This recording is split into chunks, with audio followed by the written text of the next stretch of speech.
राष्ट्रसंत विद्यानिकेतन प्राथमिक शाळा Umarkhed, class 6, subject science, and our unit name is nutrition and diet. Which are the various group of foodstuffs? अन्न पदार्थाचे गट कोणते? Name the ones you see in the picture. Which main constituents of food do we get from them? बघा इथं आपल्याला वेगवेगळे अन्न पदार्थ दिलेले आहेत. तर याच्यामध्ये इथे तुम्हाला दिसत आहे सर्व भाजीपाला आहे, हे सर्व धान्य आहे, आणि हे काही घटक दिलेले आहेत जसं फ्रुट्स दिलेले आहेत, मिल्क वगैरे, हे काही अन्न घटक आपल्या इथं दिलेले आहेत. तर हे जे सर्व अन्न पदार्थ आहेत, तर या अन्न पदार्थापासून मुख्य अन्न घटक कोणते मिळतात आपण पाहूया. Living things take food and water and use them for a variety of purposes such as obtaining energy, growth of the body, to carry out day-to-day functions of the body, to fight diseases. म्हणजे हे सजीव अन्न व पाणी घेऊन त्यांचा विविध कामांसाठी उपयोग करत असतात. सजीवाला अन्न आणि पाणी लागतच असते, आणि हे जे अन्न व पाणी जे आपण घेतो सजीव, तर हे विविध कामासाठी आपण वापरतो. मग कोणते कामं? तर त्याच्यापासून काय होते?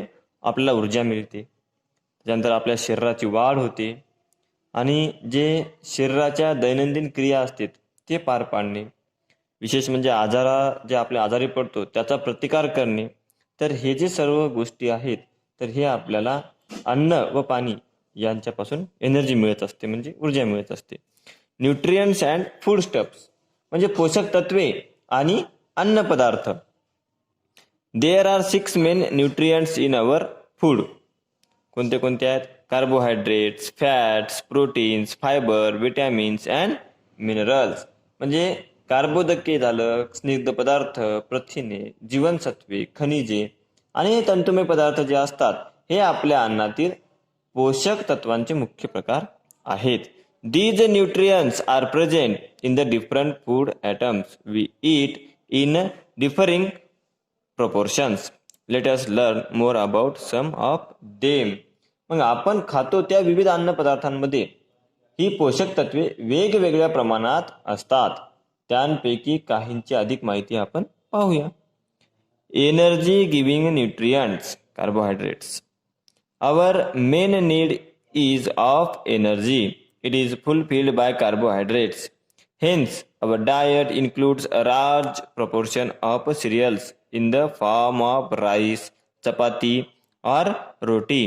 Bhakri and bread, which contain carbohydrates. Cereals are our staple food. म्हणजे आपली मुख्य गरज ही ऊर्जेची असते, ती कार्बोदकांमुळे भागते. कार्बोहायड्रेट्स म्हणजे काय? कार्बोदक. मग ही एनर्जी, ऊर्जा, हे कशापासून मिळते आपल्याला? तर कार्बोदकांपासून, म्हणजे कार्बोहायड्रेट पासून मिळत असते. त्यामुळे आपल्या आहारात आपण बघा भात, त्याच्यानंतर चपाती म्हणजे रोटी, भाकरी, ब्रेड या वस्तू आपण वापरतो. म्हणजे या पदार्थाचा आपण प्रामुख्याने समावेश करतो दैनंदिन आपलं जे आहार असतं त्याच्यामध्ये. म्हणून जास्त प्रमाणात कार्बोदके देणारी तृणधान्य आपल्या अन्नातील प्रमुख घटक आहेत. म्हणजे यांच्यापासून आपल्याला जास्त ऊर्जा मिळते. म्हणून हे जे पदार्थ आहेत हे आपल्या दैनंदिन जे आहार घेतो आपण त्याच्यातील प्रमुख घटक म्हणून आपण हे वापरतो. Fats. Some part of our energy requirement is also fulfilled by fatty foods such as oil, ghee and butter.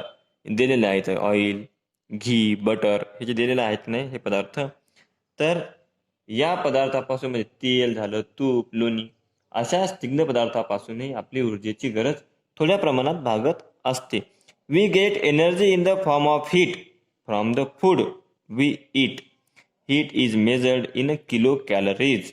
Hence the energy in food item is also measured in kilo calories means calories. आपण खाल्लेल्या अन्नपदार्थापासून आपल्याला उष्णतेच्या स्वरूपात ऊर्जा मिळत असते. उष्णता मोजण्यासाठी किलो कॅलरी या एककाचा वापर होते. किलो कॅलरी हे एकक उष्णता मोजण्यासाठी वापरतात. म्हणून अन्न पदार्थापासून मिळणाऱ्या ऊर्जेसाठी ही किलो कॅलरी हे एकक वापरले जाते. Children's of growing age need to get approximately 2000 to 2500 calories from the food they eat.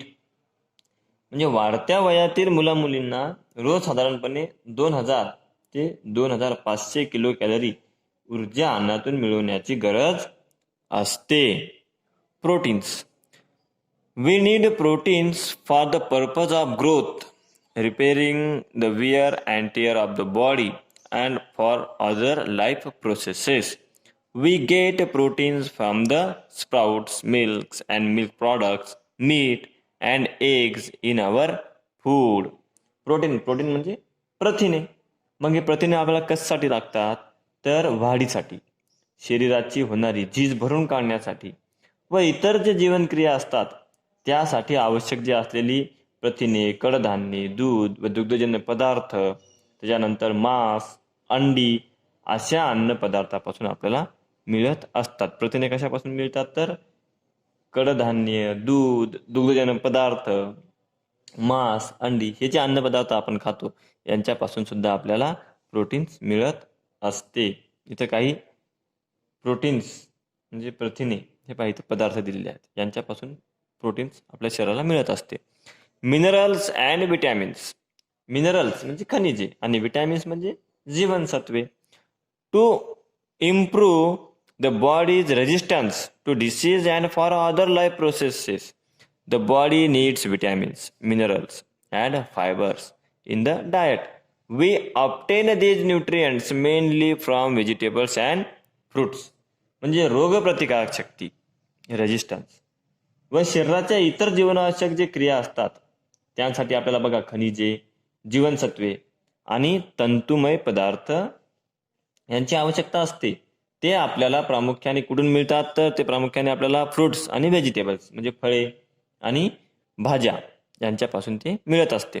We require vitamins and minerals in small quantities but their deficiency can lead to various diseases. Let us learn more about them. खनिजे व जीवनसत्वे यांची आपल्याला अल्प प्रमाणात गरज असते, परंतु त्यांच्या कमतरतेमुळे आरोग्यास गंभीर परिणाम होऊ शकतात.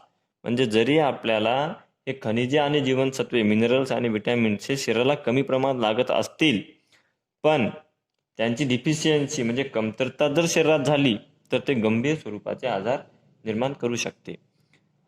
The body needs several inorganic substances. They are called minerals. म्हणजे शरीराला अनेक असेंद्रिय पदार्थांची गरज असते, त्यांना आपण खनिजे म्हणतो.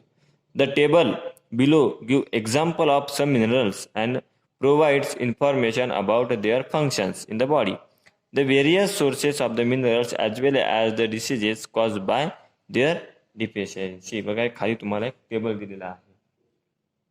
याच्यामध्ये काय आहे तर खनिजांचे कार्य, त्यांचे अन्नातील स्रोत, त्याच्या शरीरात त्यांची कमतरता निर्माण झाल्यास कोणते आजार होऊ शकतात याविषयीची माहिती या तक्त्यात आपल्याला दिलेली आहे. तर ते आपण पाहूया. मिनरल्स म्हणजे खनिजे, फंक्शन्स म्हणजे त्याचे कार्य म्हणजे उपयोग, सोर्स म्हणजे स्रोत कशापासून मिळतात, आणि डिफिशियन्सी म्हणजे अभावजन्य विकार म्हणजे यांच्या अभावामुळे कोणते विकार होतात ते इथं दिलेली आहे.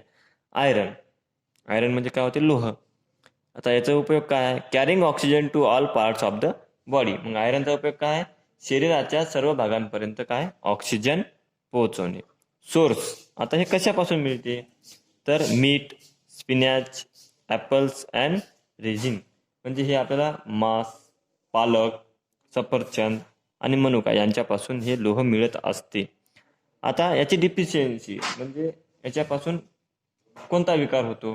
तर याच्यापासून होते ॲनिमिया म्हणजे पांडुरोग ज्याला आपण म्हणतो, किंवा सतत थकवा वाटणे, हा असे विकार या आयरनच्या अभावामुळे होत असते. त्याच्यानंतर कॅल्शियम अँड फॉस्फरस. कॅल्शियम व फॉस्फरस याचे उपयोग काय?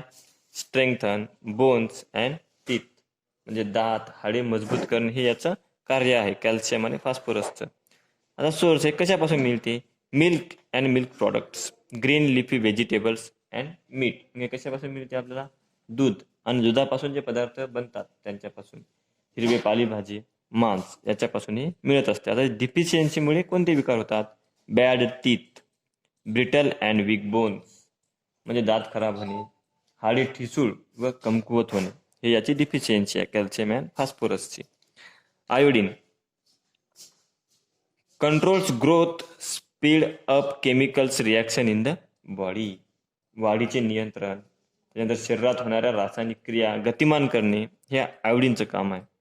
Resins, beans, fish, sea foods कशापासून मिळते तर मनुका, बीन्स, मासे, मीठ, समुद्रातून मिळणारे अन्नपदार्थ यांच्यापासून हे मिळत असते आयोडीन. आता याची डिफिशियन्सी तर ह्याच्यामुळे कोणता गॉयटर म्हणजे गलगंड हा रोग होत असतो. Sodium and potassium maintains the body's water's balance and functioning of the muscles and the nervous system म्हणजे शरीरातील पाण्याचे संतुलन राखणे, चेतासंस्था व स्नायूंच्या क्रिया चालू ठेवणे हे याचं कार्य आहे. Salt, cheese, leafy vegetables, fruit and pulses हे कशापासून मिळते तर मीठ जे आपल्या दैनंदिन आहारामध्ये असते, मीठ, त्यानंतर चीज, पालेभाज्या, त्याच्यानंतर फळे आणि डाळी यांच्यापासून सोडियम आणि पोटॅशियम आपल्याला मिळत असते. इनइफिशियन्सी ऑफ मसल्स स्नायूंची अकार्यक्षमता हे याची डिफिशियन्सी आहे. विटॅमिन्स म्हणजे जीवनसत्वे. Water soluble vitamins, vitamins B and vitamin C dissolves easily in water, so they are called water soluble vitamins. They are thrown out of the body through the water in sweat and urine. Hence a regular supply of these vitamins is essential.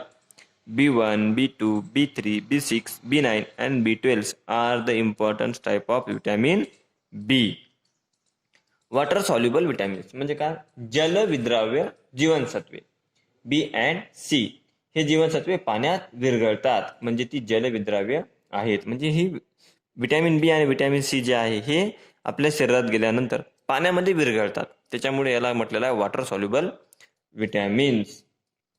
मग ती लघवी आणि घाम यातील पाण्याबरोबर शरीराबाहेर सुद्धा टाकली जातात हे विटॅमिन्स, म्हणून त्यांचा सतत पुरवठा होणे गरजेचे आहे. शरीराला हे विटॅमिन सतत मिळणे गरजेचे असते. मग आता हे B1, B2, B6, B9 आणि B12 ही जे जीवनसत्वे आहे हे महत्वाचे जीवनसत्वाचे प्रकार आहे विटॅमिन बीचे.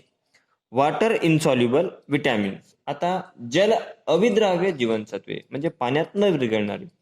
These vitamins are insoluble in water but are soluble in fatty substances. They get stored in the body. Vitamins A, D, E and K are fat soluble vitamin.